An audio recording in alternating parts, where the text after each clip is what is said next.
जय जिनेंद्र सभी को। मैं रूपाली आदित्य जैन कोटा से। इस शिविर में इष्टोपदेश जी का स्वाध्याय कर रही हूँ। इष्टोपदेश जी आचार्य पूज्यपाद स्वामी द्वारा रचित एक अध्यात्म ग्रंथ है। इसमें 51 गाथाएं हैं, जिनमें से मैं गाथा नंबर 2 को आपके सामने समझाने का प्रयत्न कर रही हूँ। आचार्य श्री गाथा नंबर 2 में निमित्तोपादान से सिद्धि के बारे में बताते हैं।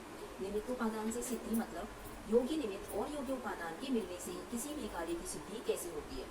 आचार्य श्री कहते हैं कि योग्योपादानि योगेन त्रिशदः स्वर्णकामता द्रव्यादि स्वादि संपत्ता वात्मनोऽप्यात्मतः मता।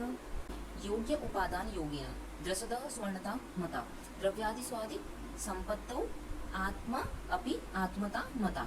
अर्थात योग्य उपादान के मिलने से, योगेन मतलब मिलने से, योग्य उपादान के मिलने से, द्रसदः मतलब स्वर्ण पाषाण, स्वर्णता मतलब स्वर्णपने को, मता मिल जाता है अर्थात प्राप्त होता है। योग्य उपादान के मिलने से स्वर्ण पाषाण स्वर्णपने को प्राप्त होता है। द्रव्य आदि, अब जो योग्य द्रव्य क्षेत्र काल भाव आदि हैं, उनके मिलने से आत्मा अपि मतलब भी, आत्मता मतलब आत्मपने को, मता मतलब मिल जाती है, प्राप्त होती है। अर्थात योग्य द्रव्य क्षेत्र काल भाव आदि के मिलने से जो आत्मा है वह आत्मपने को प्राप्त हो जाती है। अब यहाँ पे समझ लेते हैं कि यहाँ पे उपादान और निमित्त क्या है। अगर ये हमें समझ में आ जाता है तो ये छंद हमें बहुत आसानी से समझ में आ जाएगा। सबसे पहले अगर हम बात करें उपादान की, तो उपादान वो होता है जिसमें कार्य रूप परिणमन करने की शक्ति होती है, और निमित्त वो होता है जो कार्य को करने में कारण बनता है। जैसे कि स्वर्ण पाषाण जो होता है उसके अंदर सोना बनने की शक्ति होती है, तो हम बोल सकते हैं कि स्वर्ण पाषाण एक योग्य उपादान है सोना बनने के लिए, क्योंकि वह कार्य रूप परिणमन कर सकता है, उसमें क्या है, सोना बनने की शक्ति है। अगर हम बात करें यहाँ पर निमित्त की, तो वो निमित्त क्या हो जाएगा, स्वर्ण पाषाण को जो सोना बना सकता है, जिसको पता है कि स्वर्ण पाषाण से सोना कैसे बन सकता है, वही स्वर्ण पाषाण से सोना बना सकता है, तो वो हमारे लिए योग्य निमित्त हो जाएगा। अगर हम बोलें कि मिट्टी ले ली, मिट्टी से हम सोना बनाने की कोशिश करते रहे, तो हम ये 3 काल में नहीं कर सकते, क्योंकि मिट्टी कभी सोना नहीं बन सकती है। मिट्टी जो है वो योग्य उपादान नहीं है सोना बनने के लिए। अगर हम निमित्त की बात करें, तो अगर किसी को नहीं पता कि स्वर्ण पाषाण से सोना कैसे बनता है, तो सोना नहीं बन सकता, 3 काल में भी नहीं बन पाएगा। ये पता होना चाहिए कि पहले खान में से जाके स्वर्ण पाषाण निकलेगा, वहाँ से जाके उसको पीसा जाएगा, उसके बाद में से जो वो सोने के कण निकलेंगे उनको बटोरा जाएगा, तब जाके कहीं हमें सोना मिल सकता है। तो इस छंद में आचार्य श्री बहुत आसानी से, बहुत अच्छे तरीके से हमें ये समझाने का प्रयत्न कर रहे हैं कि जब तक योग्य उपादान और योग्य निमित्त नहीं मिलेंगे, तब तक किसी भी कार्य की सिद्धि नहीं हो सकती है। तो उन्होंने पहली दोनों लाइनों में बताया योग्य उपादान योगेन त्रिशदः स्वर्णता मता, कि योग्य उपादान के मिलने से जो स्वर्ण पाषाण है वो स्वर्णपने को प्राप्त हो जाता है।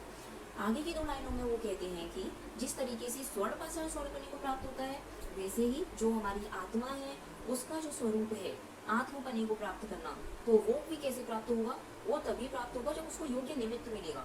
जो अपनी आत्मा है वो योग्य उपादान है, किस चीज के लिए उपादान है, उसके अंदर शक्ति है परमात्मा बनने की, कार्य रूप परिणमन करने की शक्ति है अपनी आत्मा के अंदर। अपनी आत्मा कभी भी परमात्मा बन सकती है, लेकिन वो परमात्मा कब बनेगी, जब उसे योग्य निमित्त मिलेंगे।